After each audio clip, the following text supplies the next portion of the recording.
We need to talk about the limitations of using a Grignard reagent and kind of a workaround if we have to deal with some of the situations that are problematic for a Grignard.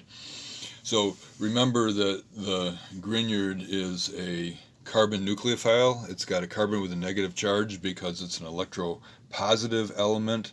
That means that it is a really good nucleophile and it's a really strong base.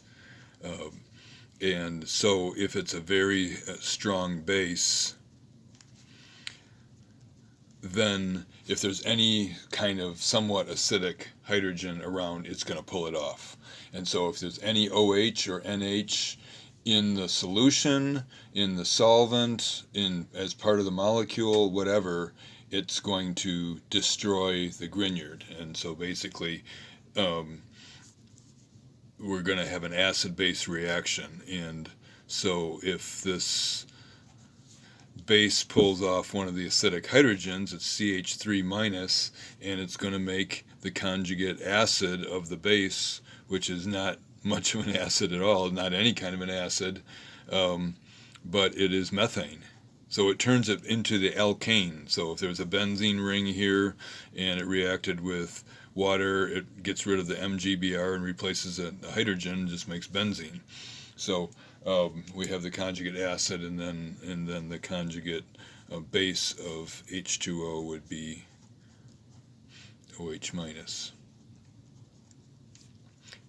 So you go to all the trouble of making a Grignard, which is a very valuable, highly reactive thing, and if there's any moisture around at all, then it gets destroyed immediately. And it turns out that you can't even make a Grignard reaction in the presence of humidity. We used to make Grignard reagents, and then react them with carbonyl compounds in organic chemistry lab in the second semester. And if it was a dry, sunny day like today is, the 95% of the reactions would be successful. If it was a humid day, even though we flame dried the apparatus trying to drive out any moisture in there, at least 50% of the Grignard reactions would fail. They wouldn't work. We couldn't even make the Grignard reagent. So so this is a concern here, and you need to again make sure there's no OH or NH around. But there are situations where you might want to do a Grignard reaction where there might be, say you want to add an alcohol group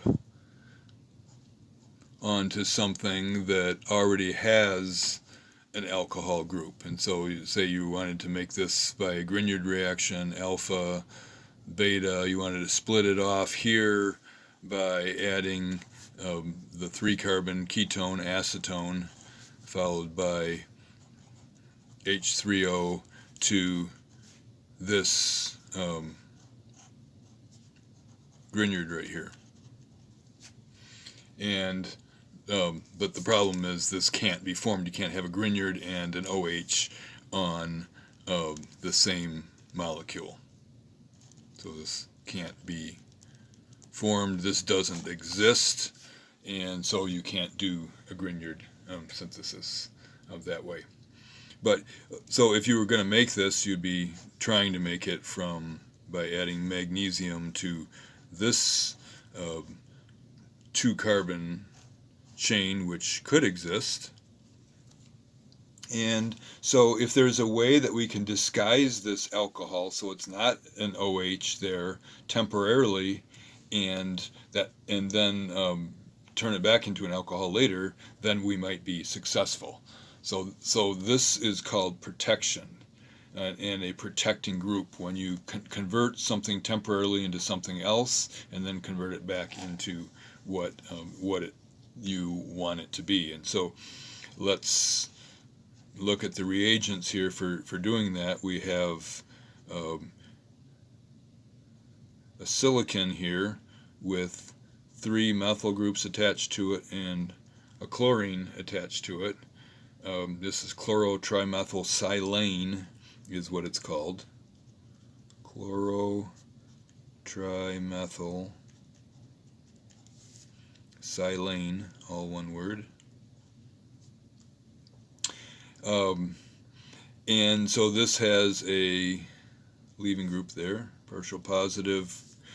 Silicon's more electropositive than carbon, and chlorine obviously is electronegative there. And we react that with an amine, a base,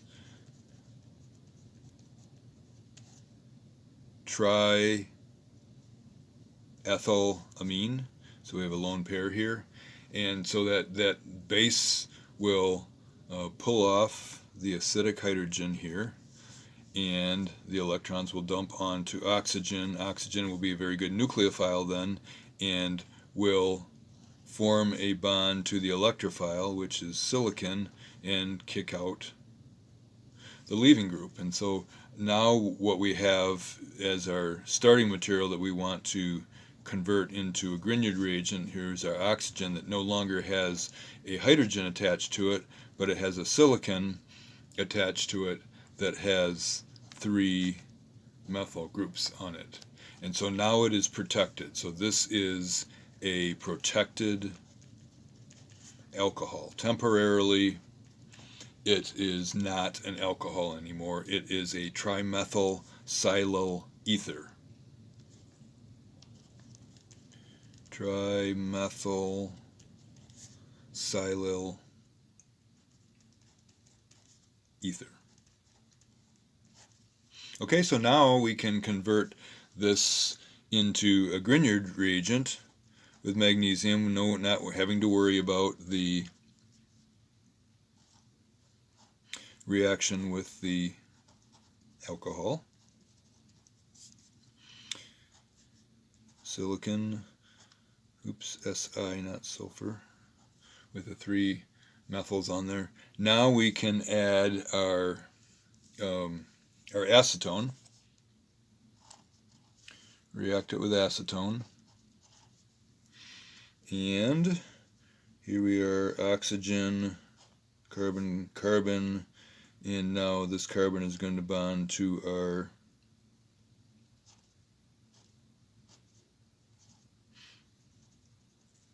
acetone molecule, and we have the silicon here.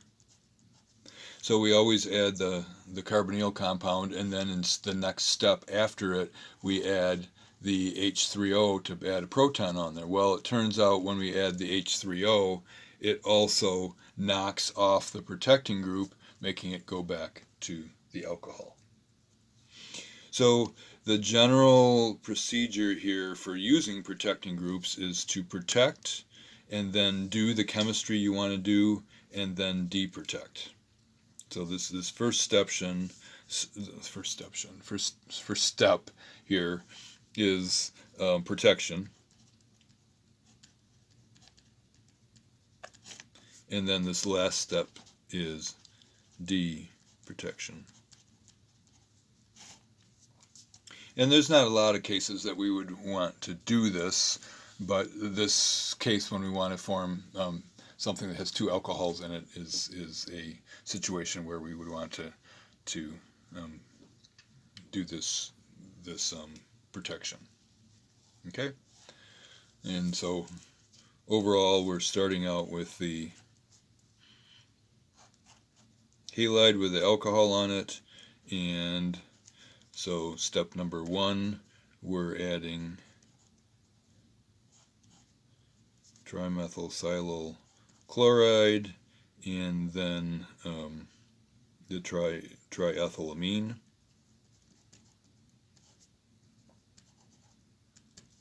Step number 2, we're adding the magnesium to make the Grignard reagent. Step number 3, we're adding acetone, and step number 4, we're adding H3O. So we were going to add H3O anyway, but now we're deprotecting at the same time we're adding the proton. And so in the end, what we're doing is just adding one more step to the procedure to keep the alcohol that is on our reactant from reacting.